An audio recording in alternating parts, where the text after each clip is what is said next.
Hello everybody and welcome to a new video. For this video we are going to do a review of Koala light fabric transfer paper. I have used transfer paper in the past for shirts. I've done several brands. Some of them I've liked, some of them I haven't. There's quite a few where after you wash your shirt that you made with the transfer paper, the design becomes cracked. The ink washes out. I typically do not like transfer paper. I have had brands that work out good, especially with my press that I got now. Before, just the handheld press before, there was not enough pressure to push the design into the shirt. With the press I have now, it really pushes it into the fabric and gives it a good press. So I have used transfer paper that I've liked in the past. I do prefer sublimation, and recently I've got into making shirts with DTF, which I really like. They have good wash test results. The colors are amazing. So I typically prefer to go sublimation or DTF when making shirts, but transfer paper is another alternative. Most people can afford to use transfer paper if they want to make shirts. It's cheaper. It's much cheaper than using things like Caesar and sublimation and all that stuff. I do like the Koala brand. I use the Koala brand for my sticker paper.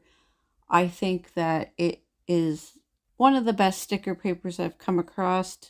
I love the brand, so I thought I would give this transfer paper a try.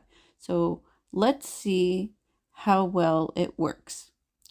First thing you got to do, brand new product, I've got to read the instructions. I got to make sure that I know all the steps that I got to take for this transfer paper before I get started. I did notice that there was no heat pressing instructions, just iron. So I went with 300 degrees for 20 seconds. It did say after you pressed it once to peel off the backing, use the sheets that were provided with it, the parchment paper sheets. Put that over top of it and give it another press for best results. So that's what I did. So after I read all the instructions, made sure I knew what I was doing, how to use the paper correctly, I went ahead and printed out the design on the paper, and then I used my Cricut to cut out the design because I didn't want any of the white backing to be transferred onto the shirt as well, just the design. I used my Cricut, cut out the design, and after I did that, flip it upside down on your shirt. It's very important for this specific transfer paper to mirror your design.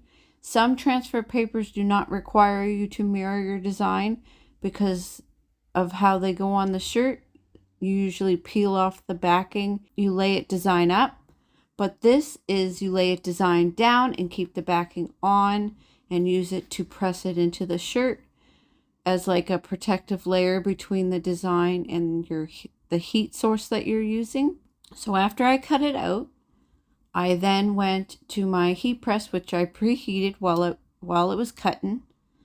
I pressed the design on the shirt for 20 seconds. Then I peeled off the backing, which I really didn't like because it tore and there was bits and pieces of it that were hard to get off. The transfer kind of had like a rubbery feeling. I don't know if that was because it was warm, if I needed to wait for it to cool down a little bit more, if it was still too hot or too warm to peel, maybe that was it. I'll have to give it a try and give it a little more time to cool off, and maybe I'll get a better peel when peeling the backing off. We'll give that a try. This is just my first attempt with this transfer paper, but I did have that problem, but I did take the extra time, make sure I got all of the little bits off. Then I put the parchment paper over top and I pressed it again for another 20 seconds. I found that the colors came out very good for transfer paper and using inkjet ink, There's another note for you guys. This is not sublimation at all. I used the regular printer with inkjet ink. I did not use sublimation ink or any other special ink. This transfer paper is made for inkjet ink like most other transfer papers. So the colors were nice, especially compared to other transfer papers I've used, but the ultimate test was a wash test. It felt really nice, almost like vinyl, but not quite like vinyl. It felt infused into the shirt really good. It was stretchy. It didn't crack, but I wanted to give it the wash test. So I ran it through the wash and the dryer, made sure it was washed properly with detergent, normal detergent that I use. I ran it through the dryer, and guys, it didn't wash out. It lasted amazing through the dryer. It didn't crack. I was very impressed with this product. I would buy this again to make shirts with. And so you guys know, I put this on a 100% cotton t-shirt. So this transfer paper worked great. If you're making shirts that are on 100% cotton, works amazing. The colors are good. It lasts through the wash. It doesn't wrinkle. It doesn't crack. It doesn't fade. I am genuinely happy with the results of this transfer paper and would recommend it and would use it again. Let me know if there's a product you recommend me reviewing in the comments. Have a great day, everybody. Happy crafting.